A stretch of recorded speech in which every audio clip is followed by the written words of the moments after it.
Hello everyone, my name is Neha. Welcome back to my channel. So आज मैं आपको face space trajectory के बारे में बताने वाली हूँ। ये क्लासिकल मैकेनिक्स का बहुत ही इंपॉर्टेंट टॉपिक होता है जिसको मैंने पहले कवर नहीं किया था। आज मैं आपको बताने वाली हूँ।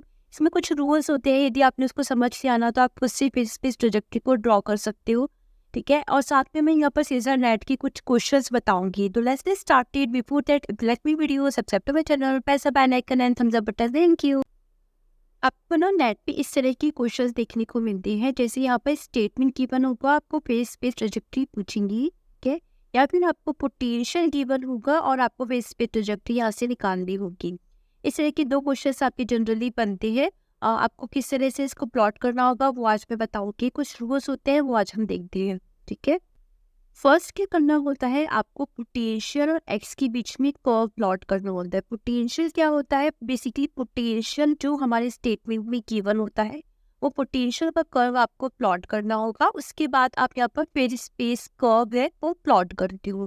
ठीक है, अब पोटेंशियल और एक्स के बीच में कर्व कैसे प्लॉट करेंगे, जब आपको स्टेटमेंट गिवन होगा ना वहां से आपको पोटेंशियल के बारे में नॉलेज होनी चाहिए। जैसे आपको पेंडुलम के बारे में पता है तो वहां पर आपको पोटेंशियल पता होता है पेंडुलम का। स्मॉल ऑसिलेशन का आपको पोटेंशियल पता होता है।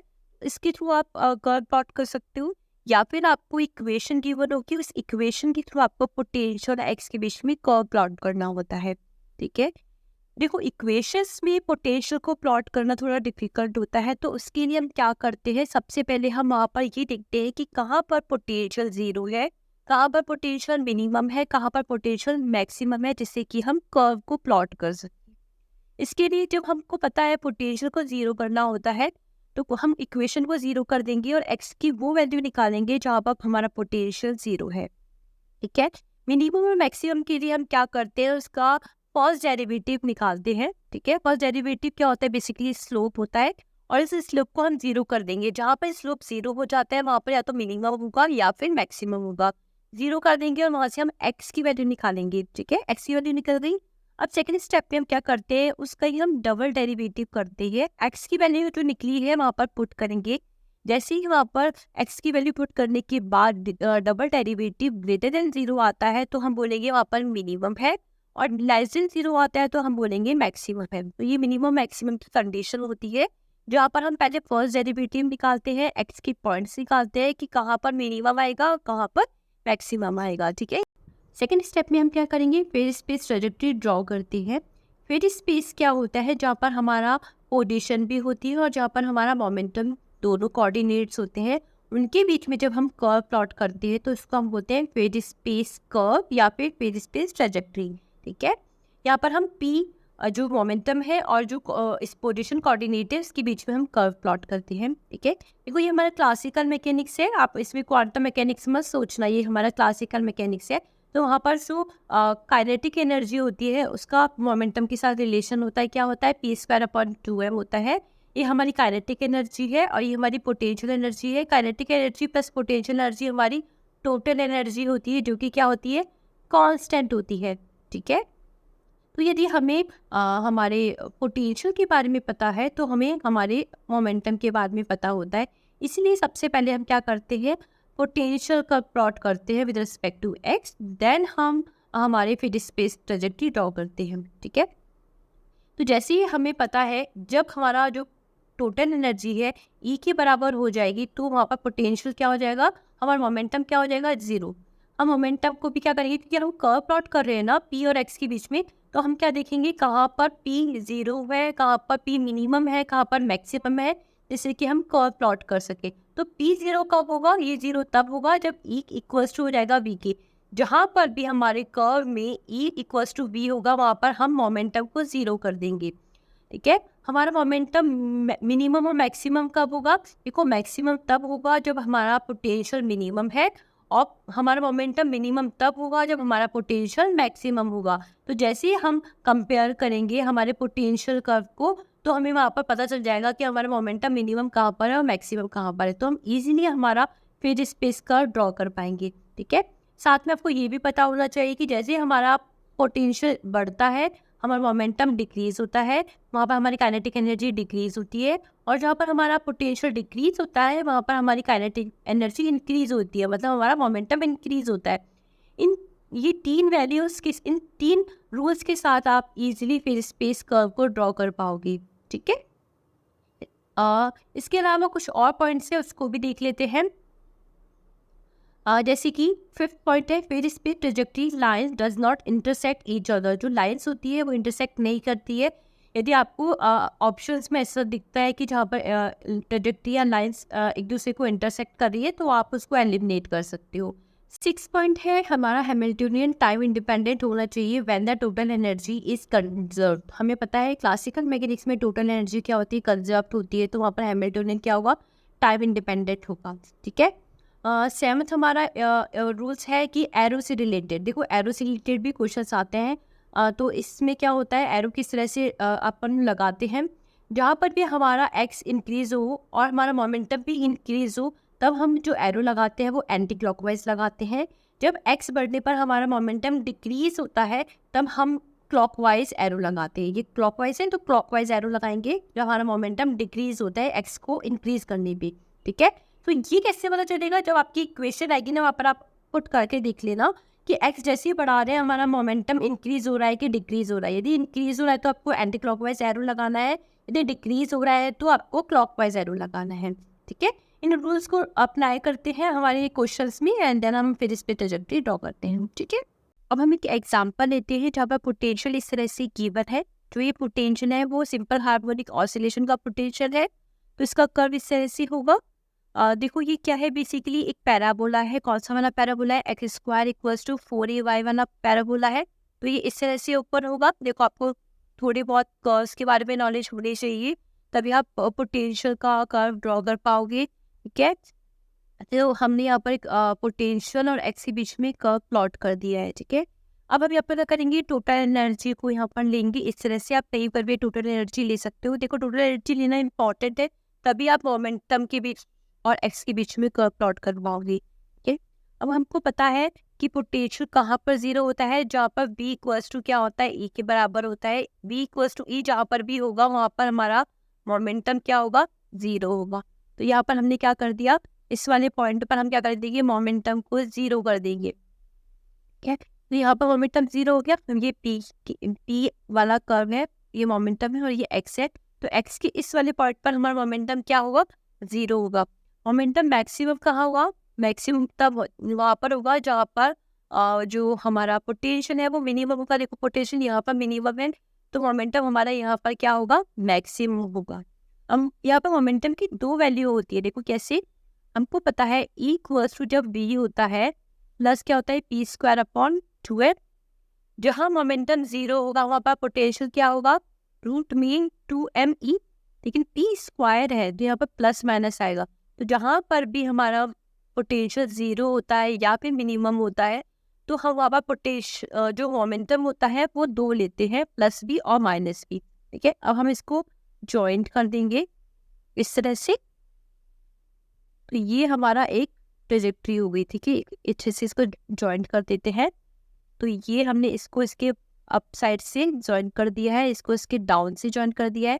तो ये एक फेज ट्रेजेक्ट्री हमें मिल जाती है किसकी, हमारे सिंपल हार्मोनिक ऑसिलेटर जो होता है उसके, कि हमें फेज ट्रेजेक्ट्री मिल जाती है, ठीक है, जहाँ पर हमारा पोटेंशियल ये होना चाहिए तब, ठीक है।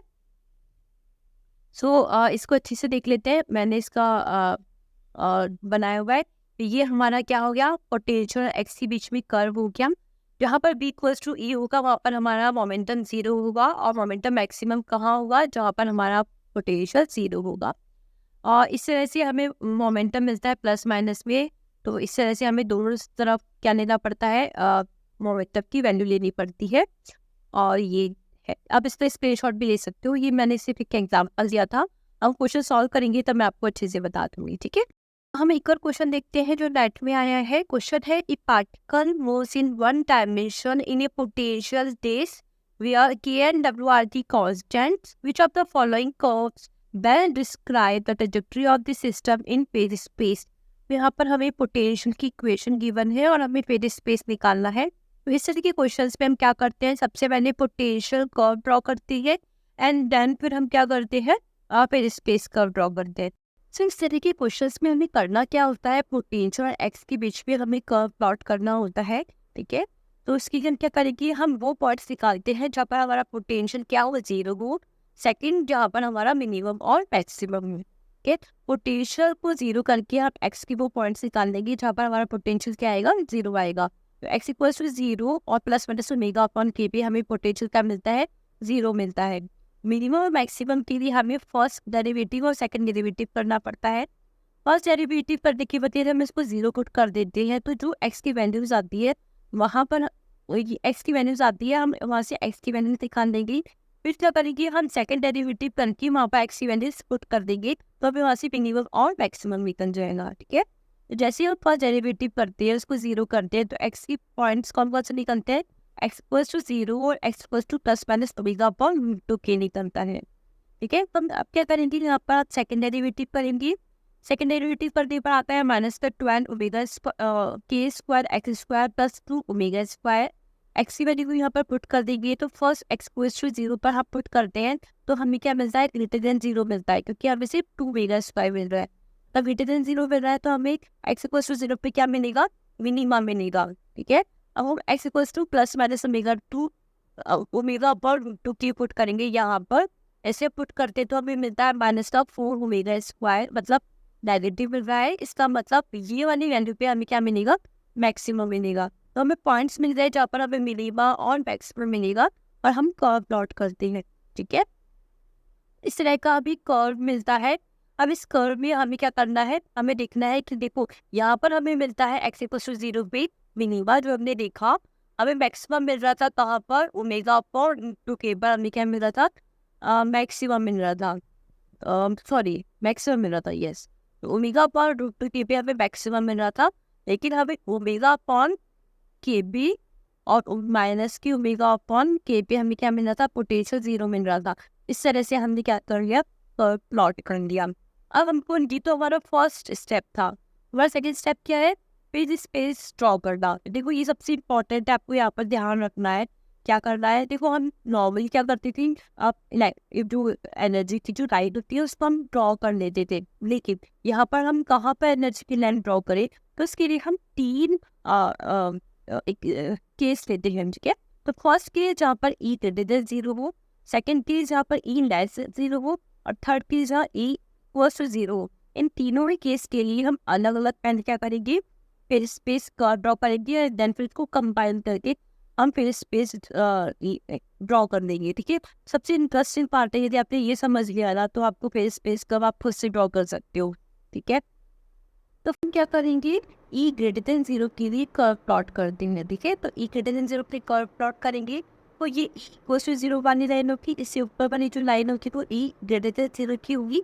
तो हम यहाँ पर ई ग्रेटर देन 0 की एक लाइन ड्रॉ कर देते हैं, क्योंकि हमें बी और ई के बीच में जब रिलेशन पता होगा तभी हम पी की ये रिलेशन निकाल सकते हैं, क्योंकि हमें पता है ई क्या होता है, E square upon 2m plus V होता है। और जब E इक्वल्स टू V होता है तब P की वैल्यू क्या होती है, 0 होती है। ये चीज़ें आपको याद रखनी है। ठीक है, देखो यहाँ पर आपको ये चीज़ भी पता होनी चाहिए कि क्लासिकली फॉर्बिडन रीजन भी एग्जिस्ट करता है। जैसे V ग्रेटर देन E हो जाएगा, वो क्लासिकली फॉर्बिडन रीजन हो जाएगा, वहाँ पर हम कर्व प्लॉट नहीं कर पाएंगे क्लासिकली। ठीक है, तो यहाँ पर और E लेस देन B के लिए ही हम E ग्रेटर देन B के लिए ही हम कर्व प्लॉट कर पाते हैं। ठीक है, क्योंकि यहाँ पर क्लासिकली अलाउड रीजन और क्लासिकल फॉर्बिडन रीजन देखते हैं।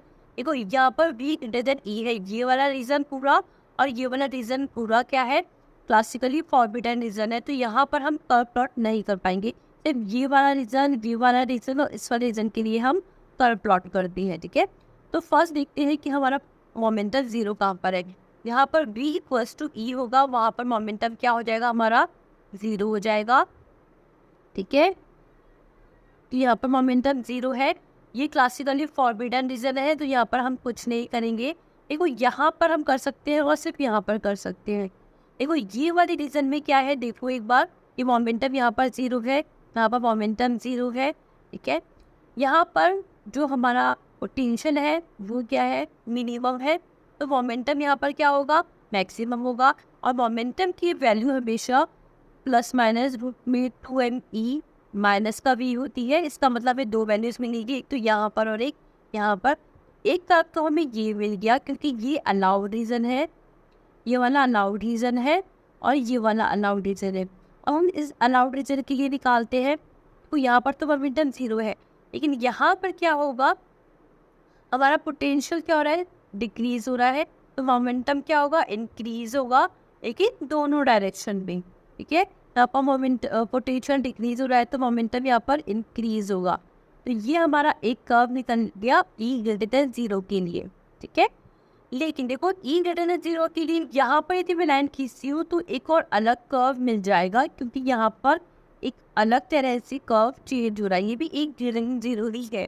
ठीक है, देखो यहाँ पर क्या होगा, इस वाले पॉइंट पर E इक्वल्स टू बी है, तो यहाँ पर हमारा मोमेंटम क्या होगा, यहाँ पर मोमेंटम 0 होगा और हमारा यहाँ पर मोमेंटम 0 होगा। ठीक है, आपको ये वाली चीज़ समझ में आ गई, इसको मैं दूसरे कर्व में बता देती हूँ, आपको जल्दी समझ में आ जाएगा। देखो यहाँ पर मैंने ड्रॉ किया हुआ है, तो हमने अभी क्या किया, हमने इस वाले के लिए कर्व प्लॉट कर दिया है, इस वाले के लिए यहाँ पर क्लासिकली फॉरबिडन रीजन है, उसके लिए हमने एक तो ये वाली रीजन ड्रॉ कर दिया था और एक ये ड्रॉ कर दिया था। ठीक है, अब हम क्या करते हैं, एक यहाँ पर ई ग्रेटर देन 0 एक ये वाली लाइन और ड्रॉ करके देखते हैं, क्योंकि हमारा कर्व यहाँ पर थोड़ा सा अलग से चेंज हो रहा है। ये भी ई ग्रेटर देन 0 की, दोनों ही लाइन ई ग्रेटर देन 0 की है। ठीक है, सो अब हम क्या करेंगे, देखो यहाँ पर ई क्या है, इक्वल्स टू वी है, तो यहाँ पर पोटेंशियल मोमेंटम क्या होगा, 0 होगा, और यहाँ पर ई इक्वल्स टू वी है, यहाँ पर मोमेंटम क्या होगा, 0। ये पर्पल वाली लाइन है तो पर्पल वाला कर्व अलग से बनेगा। ठीक है, देखो यहाँ पर ये जो चीज़ है ना, ये ऊपर की तरफ है, इसका मतलब जितनी भी ब्लैक वाली लाइन है वो क्लासिकली अलाउड होगी। ठीक है, तो अब यहाँ से यहाँ तक हम देखते हैं, पहले यहाँ से यहाँ तक के लिए हमें पता है यहाँ पर जो मोमेंटम है पहले डिक्रीज हो रहा है, ठीक है, फिर 0 हो रहा है एंड देन फिर इंक्रीज हो रहा है, मतलब यहाँ पर पोटेंशियल पहले क्या हो रहा है, मिनिमम हो रहा है। तो यहाँ पर धीरे धीरे क्योंकि पोटेंशियल डिक्रीज हो रहा है तो मोमेंटम धीरे धीरे क्या होगा, इंक्रीज होगा, तो मोमेंटम इंक्रीज हुआ, फिर यहाँ पर इंक्रीज हो रहा है तो ये मोमेंटम यहाँ पर डिक्रीज हो जाएगा, और ये चीज़ दोनों डायरेक्शन में होगी। तो ये पर्पल वाली लाइन किसके लिए, ये ऊपर वाले कर्व के लिए। ठीक है, तो यहाँ से यहाँ तक के लिए हमने ये पर्पल वाली लाइन ड्रॉ कर दी है। अब ये वाले लाइन के लिए क्या होगा, इस वाले लाइन के लिए, क्योंकि ये क्या हो रहा है, यहाँ पर डिक्रीज हो रहा है, तो यहाँ पर जो मोमेंटम होगा वो इस तरह से इंक्रीज होगा, तो ये हो गई हमारी ई ग्रेटर देन 0 की लाइन। ठीक है, अब सेकंड हम केस देखते हैं जहाँ पर ई लेस देन 0। ठीक है, तो ई लेस देन 0 कहाँ होता है, ये वाली लाइन हो जाएगी ई लेस देन 0 वाली। ठीक है, तो हमने यहाँ पर कर्व प्लॉट कर दिया, इस तरह से लाइन ड्रॉ कर दी हमने। देखो ई लेस देन 0 की ऊपर जितनी भी चीज़ होगी वो क्या होगी, हमारी क्लासिकली फॉरबिडन रीजन होगी। ठीक है, तो हमें जो कर्व मिलेगा ई लेस देन 0 पे सिर्फ इसके लिए मिलेगा, क्योंकि यही क्लासिकली क्या होगी, अलाउड होगी। तो हम यहाँ पर करेंगे, पहले इक्वल्स टू बी है, तो वहाँ पर मोमेंटम क्या होगा, 0 होगा। ठीक है, 0 हो गया। अब यहाँ पर पोटेंशियल क्या हो रहा है, डिक्रीज हो रहा है, तो यहाँ पर मोमेंटम क्या होगा, इंक्रीज होगा, तो यहाँ दोनों डायरेक्शन में मोमेंटम इंक्रीज हो जाएगा। ठीक है, तो ये वाली क्या हो गई हमारी ई लेस देन 0 के लिए कर्व हो गया, बेस कर्व। अब हम क्या करेंगे, अब थर्ड के लिए निकालेंगे एंड देन फिर हम इसको कंबाइन कर देंगे। ठीक है, तो एक बार देख लेते हैं, जो मैंने ड्रॉ की है लाइन ई ग्रेटर देन 0 के लिए हो गई, ये हो जाएगी हमारी ई लेस देन 0 के लिए। ठीक है, तो सेकेंड है हमारा केस ई लेस देन 0, तो ये ई लेस देन 0 की लाइन हो गई। ठीक है, अब क्या होगा, ई लेस देन 0 पे ये वाला यहाँ पर आएगा। ठीक है, ई लेस देन 0 वाली लाइन हो गई, तो ये तो हमारा क्लासिकली फॉरबिडन रीजन हो गया। सिर्फ हमें जो फेस पेस कर्व मिलेगा सिर्फ इसके लिए मिलेगा, तो यहाँ पर हमारा मोमेंटम हो गया 0, और जैसे ही यहाँ पर पोटेंशियल डिक्रीज हो रहा है तो यहाँ पर मोमेंटम हमारा क्या हो जाएगा, इंक्रीज हो जाएगा। ठीक है, क्योंकि ये अनबाउंड स्टेट है तो ये जो कर्व हमें मिल रहा है वो अनबाउंड कर्व ही मिलेगा फेस स्पेस में। ठीक है, थर्ड केस देखते हैं जब ई इक्वल्स टू 0 हो, तो ये इक्वल्स टू 0 वाली लाइन है। ठीक है, तो इसके ऊपर जो भी रीजन होगा वो क्लासिकली फॉरबिडन रीजन होगा, तो वहाँ पर हमें फेस पेस कर्व नहीं मिलेगा, हमें फेस पेस कर्व पे क्लासिकली अनलाउड रीजन में मिलेगा, तो ये क्लासिकली अनलाउड रीजन है। तो यहाँ पर हमें पोटेंशियल डिक्रीज हो रहा है, यहाँ पर मोमेंटम इंक्रीज होगा, यहाँ पर पोटेंशियल डिक्रीज हो रहा है तो मोमेंटम इंक्रीज होगा, लेकिन दोनों डायरेक्शन में। सेम हमें जो ई लेस देन 0 के लिए मिल रहा था, सेम कर्व यहाँ पर हमें ई इक्वल्स टू 0 के लिए मिलेगा, तो ये ई लेस देन 0 के लिए इस तरह से मिला था, और इक्वल से 0 की इस तरह से मिल जाएगा। ठीक है, अब हम तीनों को कंबाइन करते हैं। देखो ई ग्रेटर देन 0 की या मेरे जो कर्व मिल रहा था वो क्लासिकली एनालिटिकल से ये वाला था। तो हम यहाँ पर हमें ये मोमेंटम यहाँ पर 0 हो रहा था और यहाँ पर बी मिनिमम था, तो यहाँ पर हमें मैक्सिमम इस तरह से मिल रहा था। ठीक है, और एक हमें ई कर्व मिला था, तो यहाँ पर हमें इस तरह से मिल रहा था। ठीक है, एक हमने ई ग्रेटर देन 0 की ये वाली लाइन ड्रॉ करी थी, क्योंकि यहाँ पर हमारा कर्व थोड़ा डिफरेंट तरह से स्टिच हो रहा था। देखो यहाँ पर मोमेंटम 0 हो रहा था एक तो हमारा, तो हमने इस तरह से एक ड्रॉ कर दिया थी लाइन। ठीक है, दोनों तरफ एक यही पर ही हमें क्या कर मिल रहा था, यही थी हमारा क्लासिकल एनालिटिकल, ये भी था हमारा, तो हमें इस तरह से इक्वल कर्व मिल रहा था। ठीक है, क्योंकि ई ग्रेटर देन 0 की ये वाली लाइन के लिए हमें यहाँ से लेकर ये सब क्या होगा, हमारा क्लासिकली एनालिटिकल होगा, तो हमें इसके लिए भी कर्व मिल रहा था और इसके लिए भी कर्व मिल रहा था। ठीक है, तो हमें इस तरह से कर्व मिलेगा। हम ई ग्रेटर देन 0 की E4 वाली लाइन ये वाली भी ड्रॉ करेंगे, तो हमें एक कर्व इस तरह से मिलेगा कि जहाँ v की वैल्यू जहाँ मैक्सिमम होगी तो यहाँ पर मिनिमम इस तरह से डिप होगा और इस तरह से हमें मिलता जाएगा। क्यों? क्योंकि हमने ई की वैल्यू हम बढ़ाते जा रहे हैं, तो हमें यहाँ पर इस तरह से एक कर्व मिलता जाएगा। यहाँ पर पोटेंशियल अब हमारा मोमेंटम हमारा 0 नहीं होगा, हमें थोड़ा सा मिनिमम मिलेगा, क्योंकि हम ए की वैल्यू बढ़ाते जा रहे हैं और ई की वैल्यू बढ़ाते जाएंगे तो हमें इस तरह से कर्व मिलता जाएगा, इस तरह से और कर्व मिलता जाएगा। ठीक है, सो एक बार हम देख लेते हैं इसका करेक्ट आंसर कौन सा होगा। सो इसका करेक्ट आंसर है हमारा देखो यहाँ पर हमें 0 मिल रहा है, एक सर्किल मिल रहा है, दैट इस तरह से हमें कर्व मिल रहा है। तो ये यहाँ पर तो दो ऐसे ऐसे नहीं मिल रहे हैं हमें सर्किल, तो ये वाला करेक्ट आंसर होगा। तो इसका करेक्ट आंसर हमें बी मिल रहा है। ठीक है, तो इस वाले क्वेश्चन का करेक्ट आंसर होगा बी। नेट में क्वेश्चन आया, हम उसको देख लेते हैं। The trajectory of the jet, तो नेट में क्वेश्चन आया है उसको देख लेते हैं। The trajectory of the jet plane of a ball bouncing perfectly elastically off a hard surface at z equals to 0 is given by या फिर approximately by this। नेगलेक्ट करना है यहाँ पर हमको फ्रिक्शन को। तो आपको यहाँ पर इलास्टिक वाला कॉन्सेप्ट पता होना चाहिए। जब बॉल बाउंस करती है तो काइनेटिक एनर्जी, पोटेंशियल एनर्जी कहाँ पर मैक्सिमम होती है, कहाँ पर मिनिमम होती है, आपको ये पता होना चाहिए। हम सबसे पहले क्या करेंगे, हम पोटेंशियल कर्व प्लॉट करेंगे एंड देन फिर हम वहाँ पर काइनेटिक एनर्जी या फिर हम मोमेंटम वाला कर्व प्लॉट करेंगे। ठीक है, तो इस तरह के क्वेश्चंस में आपको करना क्या होता है, हमें पता है बॉल क्या कर रही है, बाउंस कर रही है, वो भी इलास्टिकली। सरफेस पे वहाँ पर काइनेटिक एनर्जी कितनी होती है, और जैसे एच हाइट है, यहाँ पर हाइट एच नहीं लेके हम जेड दे रहे हैं, जेड हाइट पर हमारी बॉल की काइनेटिक एनर्जी कितनी होगी, पोटेंशियल एनर्जी कितनी होगी, वो भी आपको पता होना चाहिए। ठीक है, देखो सरफेस पे हमारी काइनेटिक एनर्जी मैक्सिमम होगी तभी तो बॉल ऊपर की तरफ बाउंस होगी। ठीक है, जैसे ही वो एच हाइट पर जाएगी, जो बॉल है उसकी काइनेटिक एनर्जी 0 हो जाएगी, तभी वो बॉल वापस ही नीचे आएगी। इस तरह से बॉल बाउंस करेगी, लेकिन जो वो सेकंड हाइट पर जाएगी ना, वापस से वो उसी हाइट तक नहीं जा पाएगी। ठीक है, वो धीरे धीरे करके वो धीरे पर जाती जाएगी और वो रुक जाएगी, तो वो सेम हाइट वापस ही कवर नहीं करती है बॉल। आपको ये भी चीज़ ध्यान रखनी है। यहाँ पर हाइट पर काइनेटिक एनर्जी हमारी क्या होती है, 0 होती है, और सरफेस पे हमारी काइनेटिक एनर्जी मैक्सिमम होती है, ये बात ध्यान रखनी है। देखो जेड हाइट पर, एच हाइट पर हम ले रहे हैं, हम नेगेटिव साइड पे जेड की वैल्यू नहीं ले रहे हैं। जहाँ पर भी जेड कर्व दे रखा है, माइनस जेड पर वैल्यू दे रखी है, वो तो हमें ड्रॉ ही नहीं करना है। देखो यहाँ पर ड्रॉ कर रखा है, ये कर्व हमें नहीं लेना है। यहाँ पर भी जेड नेगेटिव पे ड्रॉ किया हुआ है कर्व, तो ये भी हमें नहीं लेना है। हमें जेड इक्वल से 0 और हाइट पर ही हमें कर्व प्लॉट करना है। तो या तो ये हो सकता है, यहाँ पे फर्स्ट हो सकता है। अब यहाँ पर आप देख सकते हो जेड इक्वल टू 0, मतलब जहाँ सरफेस है वहाँ पर हमारे काइनेटिक एनर्जी मैक्सिमम होनी चाहिए। देखो काइनेटिक एनर्जी मैक्सिमम मतलब हमारी मोमेंटम मैक्सिमम होना चाहिए। तो देखो यहाँ पर मोमेंटम मैक्सिमम है और यहाँ पर मोमेंटम 0 है, तो ये कर्व कैंसिल हो गया और आंसर क्या होगा इसका, फर्स्ट। ठीक है, तो इस तरह से देख सकते हैं कि जैसे जैसे हाइट बढ़ती जाएगी हमारी हमारा जो मोमेंटम है वो 0 होता जाएगा।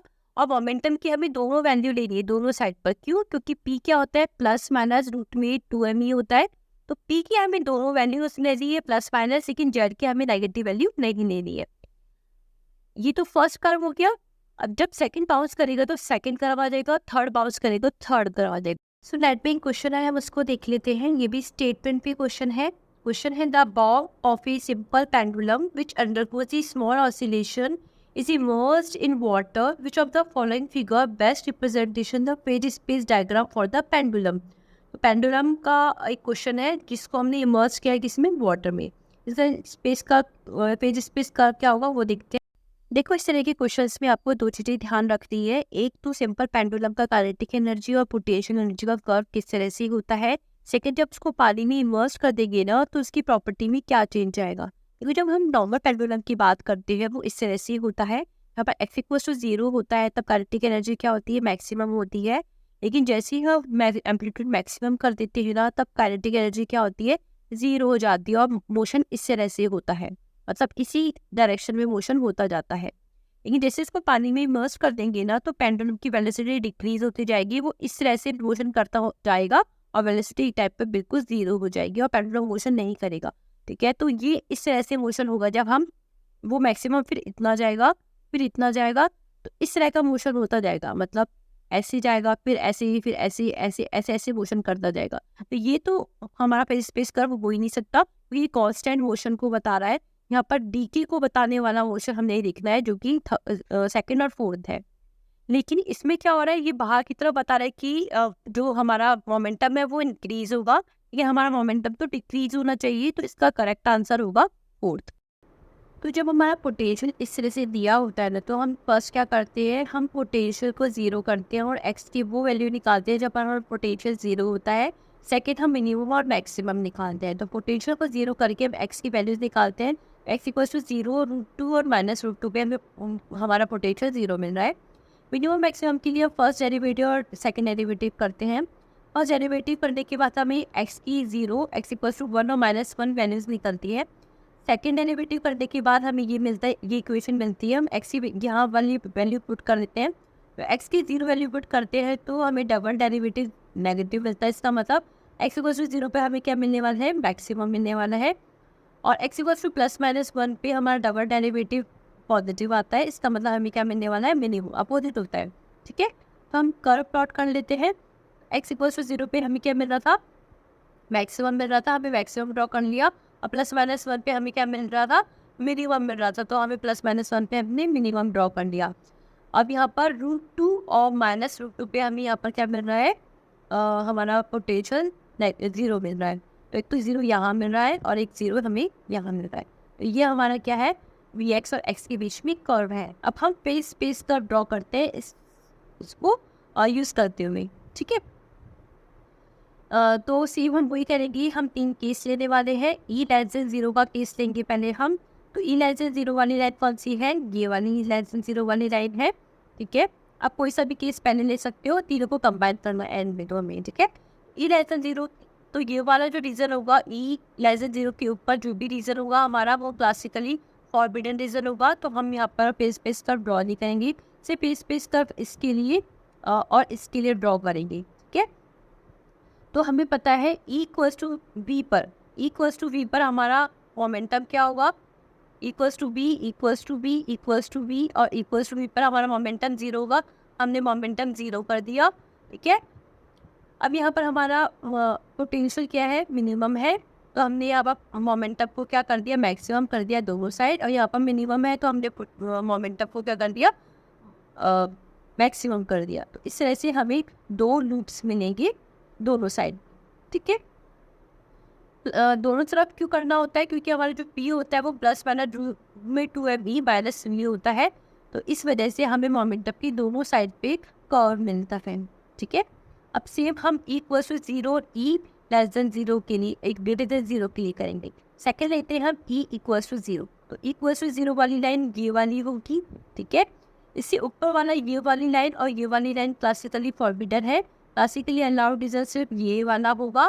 ठीक है, देखो हमें पता है E = V पर मोमेंटम क्या है, यहाँ पर क्योंकि हमने ये वाली लाइन ड्रॉ करी है तो यहाँ पर देखेंगे कि कहाँ E = V हो रहा है, क्योंकि E = V पे हमारा पोटेंशियल मोमेंटम क्या होता है, 0 होता है। तो यहाँ पर हमने मोमेंटम को क्या कर दिया, 0 कर दिया, यहाँ पर मोमेंटम 0 कर दिया और यहाँ पर मोमेंटम 0 कर दिया।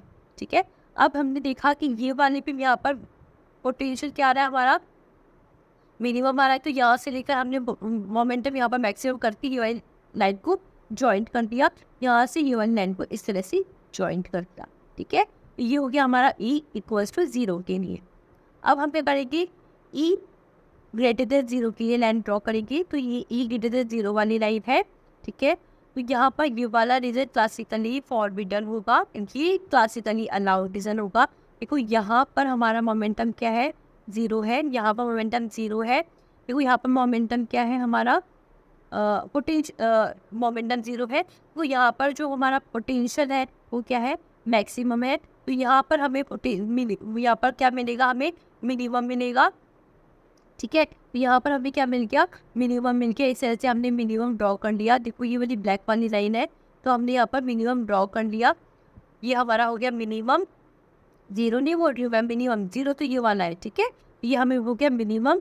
और देखो इस तरह से हम देखा, यहाँ पर पहले पोटेंशियल क्या हो रहा है, डिक्रीज हो रहा है, ठीक है। यहाँ पर हो जा रहा है मिनिमम और फिर मैक्सिमम। तो हमने क्या किया, डिक्रीज हो रहा है तो हमने मोमेंटम को क्या कर दिया, इंक्रीज कर दिया, यहाँ पर मैक्सिमम कर दिया। ये हो रहा है इंक्रीज, हमने यहाँ पर डिक्रीज कर दिया, फिर मिनिमम कर दिया। फिर यहाँ से देखा हमने ये क्या जा रहा है, डिक्रीज हो रहा है तो हमने इंक्रीज कर दिया। यहाँ पर मिनिमम है तो हमने मैक्सिमम कर दिया यहाँ पर। और ये इंक्रीज हो रहा है तो हमने इसको डिक्रीज कर दिया। इस तरह से हमने कर्व प्लॉट कर दिया, ठीक है। सेम हम ब्लैक वाले के लिए अपोजिट नेगेटिव डायरेक्शन भी प्लॉट कर देंगे, ठीक है। इस तरह से जैसे जैसे ऊपर जाती जाएगी तो ये वाली कर्व लाइन और आती जाएगी। इसलिए मैंने ये पर्पल लाइन ड्रॉ करी है for the next E greater then 0 के लिए, ठीक है। अब हम क्या करेंगे, तीनों को कंबाइन कर देंगे, ठीक है। तो कंबाइन करने के लिए हम क्या करेंगे, हमें पता है ये तो ब्लैक वाली लाइन हो गई। हमें पता है E greater than E equals to 0 के लिए हमें कौन सा कर्व मिला था, ई इक्वल्स टू 0 के लिए हमें इस तरह का कर्व मिला था, जहाँ पर ये इस तरह से टच कर रहा था। और ई लेस देन 0 के लिए हमें यहाँ पर 2 लूप्स मिले थे, यहाँ पर इस तरह से। ये हमने 2 लूप्स बना दिए रेड डॉट में। इस तरह से हमने तीनों को कंबाइन करके ये वाला हमारा कर्व मिल जाता है, ठीक है। इस तरह से हमें कर्व प्लॉट करना होता है। पहले सेपरेट हमें तीनों ई के लिए हमें अलग अलग कर्व प्लॉट करना होता है, दोनों तीनों को कंबाइन करना होता है, तो हम ईजिली निकाल सकते हैं इसका करेक्ट आंसर। तो अगर हम करेक्ट आंसर देख लेते हैं, ये भी बहुत इंपॉर्टेंट होता है अभी, क्योंकि सेम भी दिख जाता है, ठीक है। देखो हमारा जो हमने दिखाया अभी 2 लूप्स होने चाहिए, तो यहाँ पर तो एक ही लूप है, तो ये वाला आंसर तो नहीं होगा, इसको कैंसिल कर देते हैं। 2 लूप है लेकिन हमारे वो एक्स में मिल रहे थे, ये वाई में पी में मिल रहा है, तो ये नहीं होगा। देखो यहाँ पर हमें एक्स में 2 लूप्स मिल रहे थे, यहाँ पर भी 2 लूप्स है। हमें एक बड़ा सर्किल मिल रहा था जो कि पी को टच कर रहा था, यहाँ पर भी एक बड़ा सर्किल है, यहाँ पर भी देखो एक बड़ा सर्किल है। थर्ड हमें मिल रहा था एक कर्व जो कि मिनिमम और मैक्स, पहले मिनिमम जा रहा था और जैसे जैसे ऊपर जाते जाएंगी पी की जो मिनिमम वाली लाइन है वो स्ट्रेट होती जाएगी। यहाँ पर हमें पी मिनिमम नहीं दिख रहा है कहीं पर, सबसे पहले हमें मिनिमम दिखना चाहिए। देखो यहाँ पर पी मिनिमम दिख रहा है, देन जैसे जैसे हम ई ग्रेटर देन 0 करते जाएंगे तो ये मिनिमम वाला कर्व है वो मिनिमम नहीं रहेगा, क्योंकि हम ई को बढ़ाते जा रहे हैं, ठीक है। तो यहाँ पर हमें पी मिनिमम दिख ही नहीं रहा, क्योंकि यहाँ पर तो स्ट्रेट लाइन दिख रही है हमें एक तरह से। इसमें मोर एक्यूरेट जो आंसर होगा वो ए होगा, ठीक है। इस तरह से हम क्या करते हैं, कर्व प्लॉट करते हैं। So that is it from my side. If like my video, subscribe my channel, press the bell icon and thumbs up button. Thank you.